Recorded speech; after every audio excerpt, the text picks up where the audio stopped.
All right, first I want to thank y'all. Appreciate y'all covering us, telling these guys' story.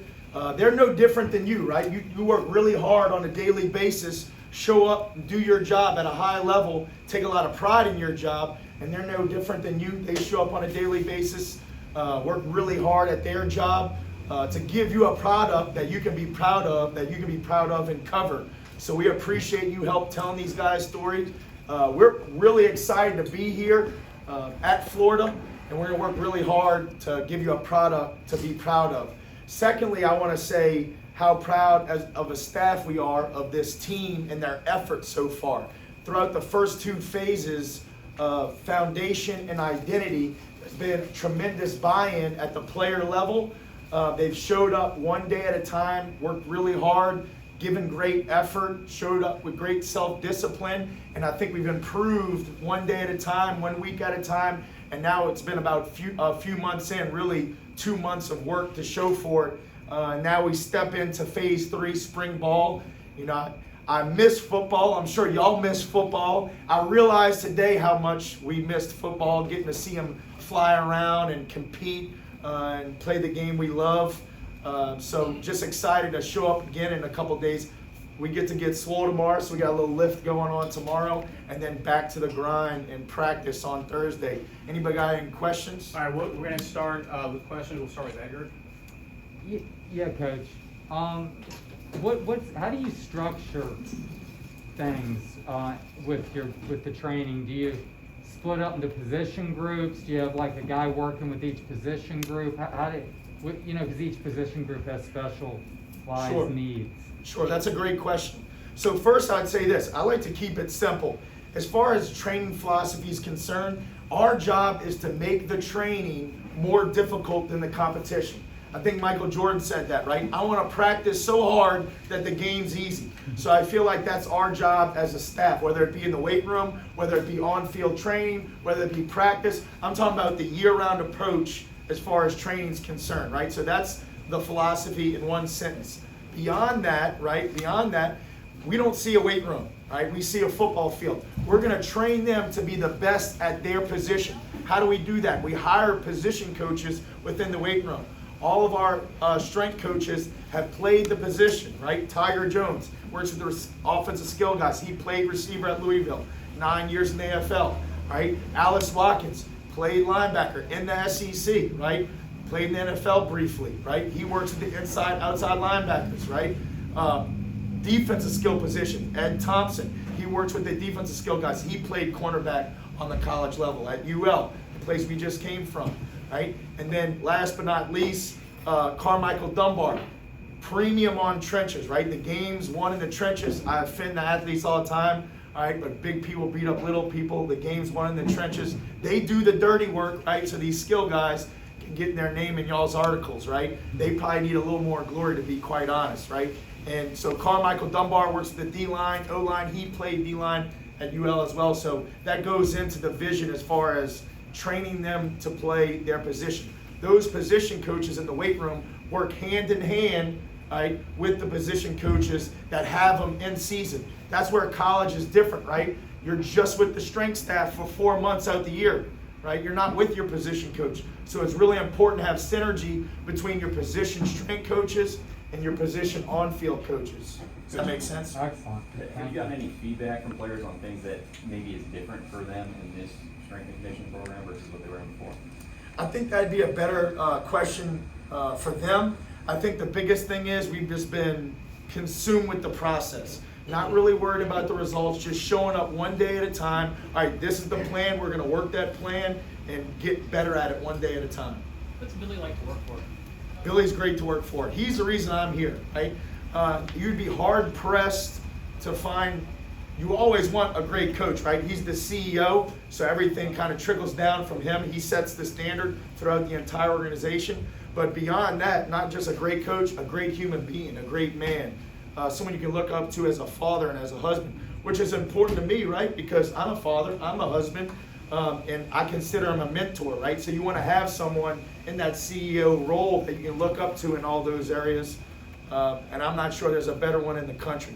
That's my opinion. When you talk to coordinators, they talk about keeping terminology the same, play calls and all that sort of stuff. For the strength staff, how do you try to keep things the same or change things from what the last strength staff did with them?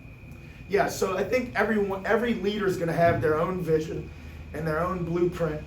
Right now, the weight room's the weight room, right? So there's going to be some similarities, but there's going to be some variables too. And I think we're going to install our blueprint, and that's what we're really working hard on right now, one day at a time. We have a blueprint and a vision, what we did for foundation, right? What we did for identity. We have a new in-season plan for spring ball, and then when we get back for the summer, we'll have a new plan for regimen, and it's going to look a little bit different at all times. Mark, is there any one or two players that maybe stood out from their weight, from their strength gains just in the 2 months you've had? Are there any one or two, or even maybe a position that has just stood out from their gains? Yeah. You know, I think the biggest thing is I wouldn't single anyone out at this point. I think just overall as a team, I've been impressed and happy with the buy-in. And I say happy loosely because we're far from satisfied. There's a lot of work left to be done, obviously. You and Coach have talked about the players buying in, but is there some onus on you guys to show them, hey, we care, we're here, and does that go both ways? I hope they feel that. Look, I've told the players this, the recruits that have come on official visits this. We prayed for this opportunity. We've worked really hard for this opportunity and waited patiently for this opportunity, okay? And it's here, and it's time to seize the moment. So I hope that they feel that intensity, that urgency, that passion, that excitement to show up and do your job at a high level on a daily basis. How do you create accountability? Sure, that's the greatest thing. So we met with each player individually before we got to work. We thought that would be good to create some rapport, and that was the biggest thing. You know, as a leader, you have a vision and plan and how to improve everybody, right? But I want to find out from you, what do you think we need to improve upon, right? And the constant thing that, or one of the best things that kind of kept coming up was, we need to make the small things important, right? And that's accountability, right? That's another way of saying holding people accountable. So we put a premium on that, making the small things important, right? You might think from a weight room standpoint, how you do a clean or a power clean or a back squat's really important. No, we want to know, are you tucked in?